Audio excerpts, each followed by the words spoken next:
what up, peeps? Today we're gonna make some brown butter pasta. It's so bad for you, but it tastes so good. This is gonna make me obese, but it's fine. We only live one life, right?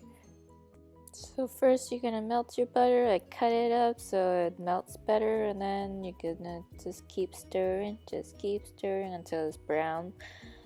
And it's gonna smell like those candy nuts. So good. Just don't burn it. It burns really fast, like after it turns brown, so you gotta be careful about that. And then you're gonna dump your pasta in. I like to dump it in while the butter's still hot, so like you get a little bit of crispy pasta, but you can wait until it cools down. If you don't like crispy pasta, whatever you prefer, dude.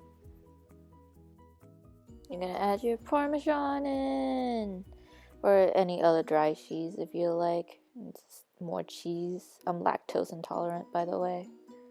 But who cares at this point? Have you ever seen anyone who's lactose intolerant but actually care that they're lactose intolerant?